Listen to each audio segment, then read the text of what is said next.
Hey, I'm Todd. Thanks for choosing to watch my video, and if you would subscribe it, like it, all that stuff, that'd be great.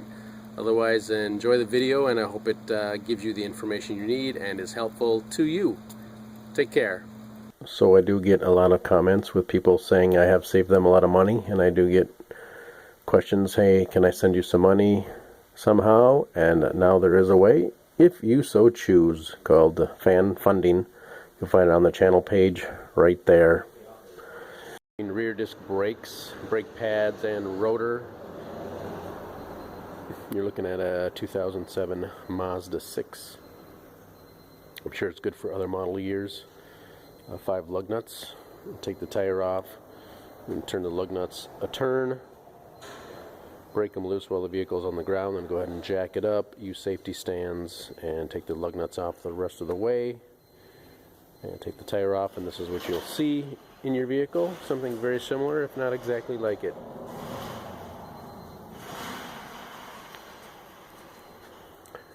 We've got our caliper mounting bracket and rotor held on by a couple Phillips screws. Lug nuts on most of Mazdas are 21 millimeter. And then in here we have a 14 millimeter bolt here and here. And there. And there. You can see there's a hole actually to get access to it if you want to, need to. An extension. Or you can use a wrench. I got a ratchet wrench. I might just try it right there. So, a 14 millimeter ratchet wrench. 21 millimeter. A screwdriver maybe.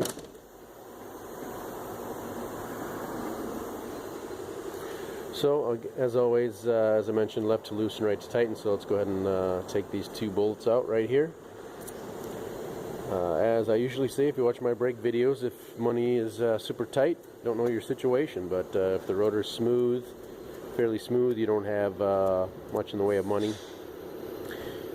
You can probably take this bolt out here and flip the caliper up. Take the brake pads out. You will have to collapse the piston though. You might need a special tool. We'll get to that later, but then you can just throw pads back in it and you'll be on your way in just a few minutes. But the right way to do it is to replace the pads and have the rotor machined or replaced.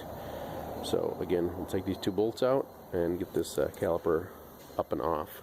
And then we'll take that bolt out and the one below. We'll take those both out and we'll have access to our rotor. If you have a friend, you might have a friend help you and step on the brakes while you try and turn these off, because sometimes you turn these and of course the whole rotor assembly wants to turn, so just a thought. The caliper lifts off. Here's our caliper and piston. We're going to have a special tool that'll grab onto those notches and we can turn it and push it in. That needs to be turned and pushed. Turned clockwise and pushed in. And you want to make sure your caliper slides are free right here. Seem to be in pretty good shape right there, sliding on and off. Here's your brake pads. Kind of slide out this channel.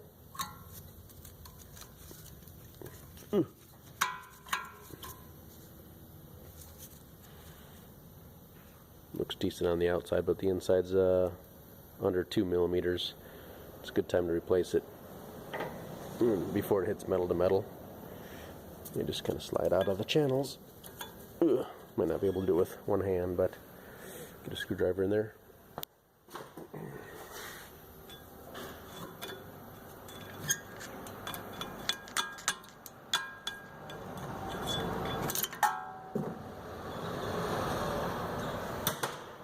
And we'll take this off with the 2 14 millimeter bolts. Our brake caliper mounting. Some brake pads actually come with new ones of these. You can just pop these out and replace them.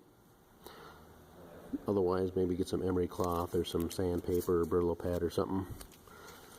Just clean up this area here, in here. Clean it up best as you can. And put it back in place, or you can just leave them in here and clean it. But you want to clean that there. The slides are good, so don't have to really worry about them. We're going to add a little more lubricant to them.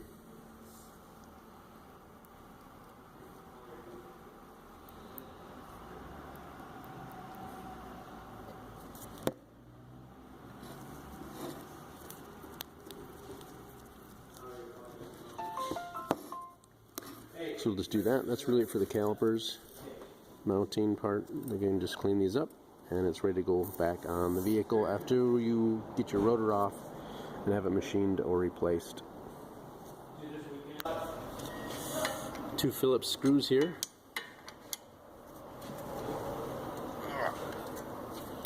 Pretty hard to turn. Again, I mentioned having a friend in the car and helping you.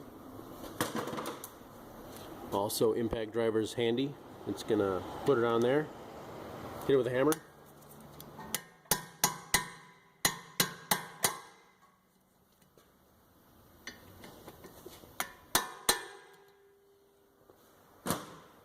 Loosen it up for you. Maybe I'll show you a chisel trick too. I'll give you a link maybe to a chisel trick to try and use a chisel to knock these free.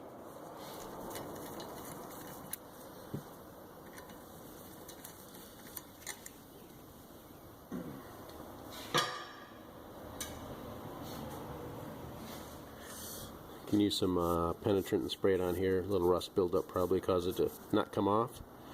Also, it's got a probably 8 by 1.25 hole here, threaded hole. Put a bolt in there. Again, that's the size of the bolt. 8 by 1.25. Put it in there and screw it in. It'll force the rotor off.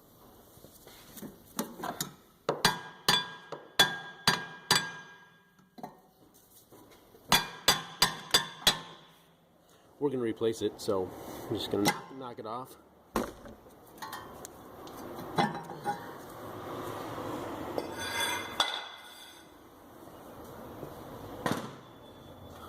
Again, with a little sandpaper, you can maybe clean this up a little bit.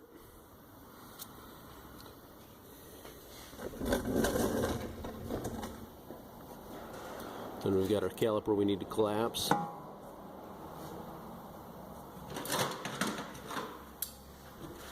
You could probably make it work with these tools if this is all you got. I have had luck in the past with this.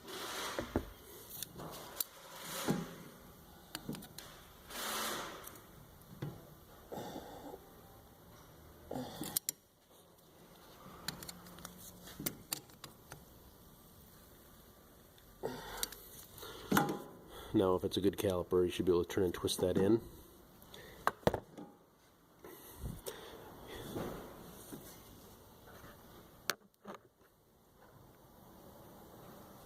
You don't want this boot. You don't want the boot to get twisted up, though. So keep an eye on it.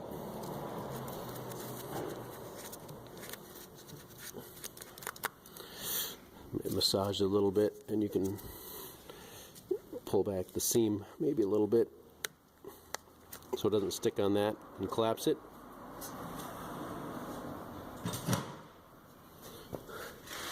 Here's the right tool.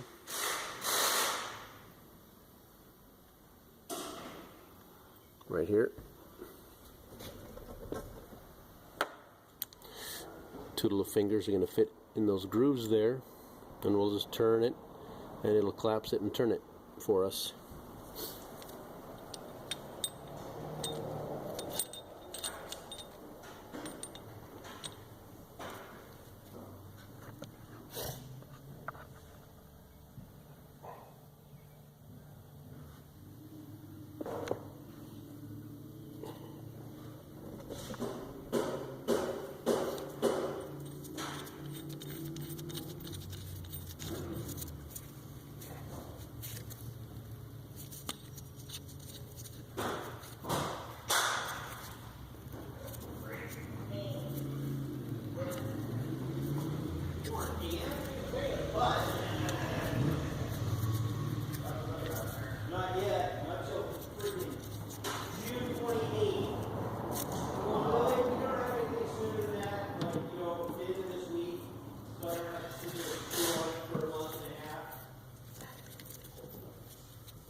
It'll take a little time, but I think you get the general idea.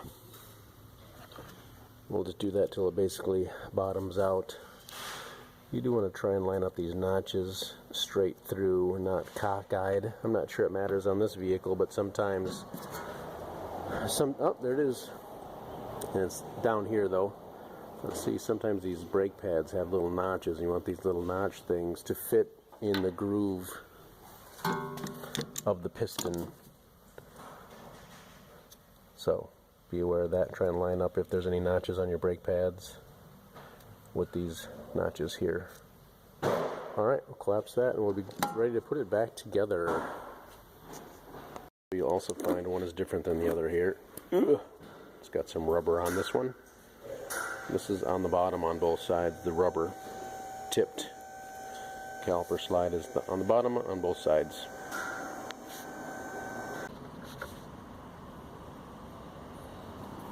So we did get new pieces, so we're just going to click these into place, I believe. We can do it here.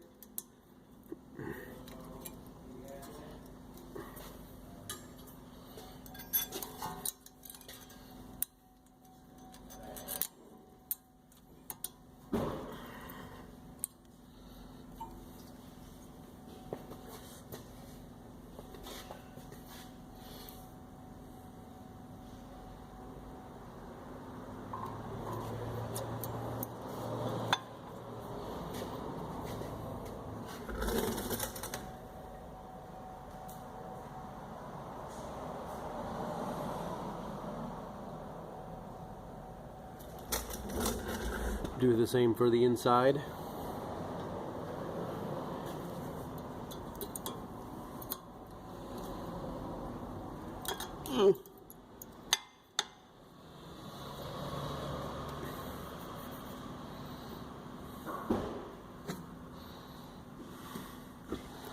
Got our notches on our piston centered. Hopefully it'll fit on that little nubby on the pad on the back.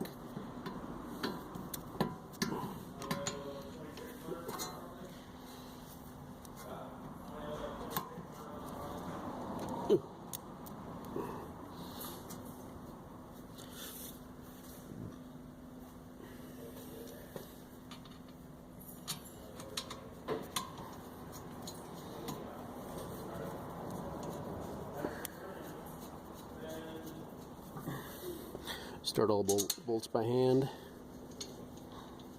This is 17mm if you need to hold on to that.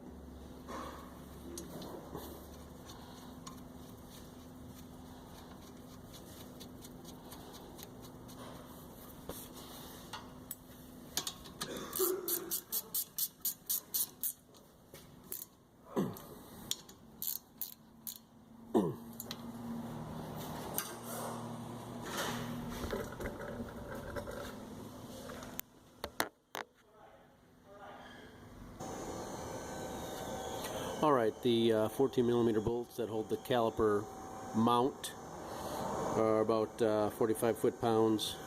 14mm bolts that hold the caliper on, they're about 20 foot-pounds.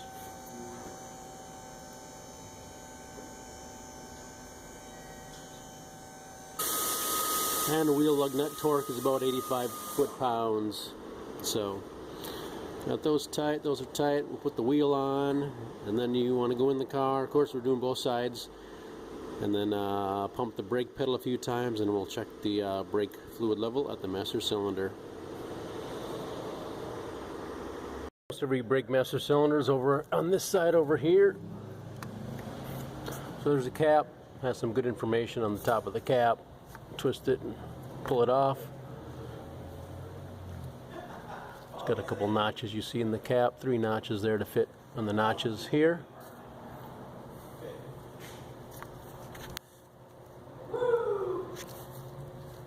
Minimum and maximum.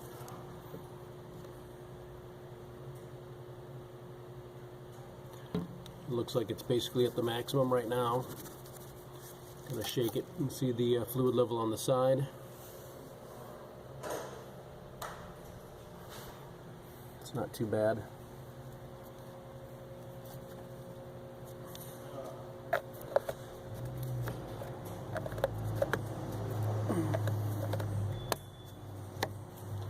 Gotta put it back on.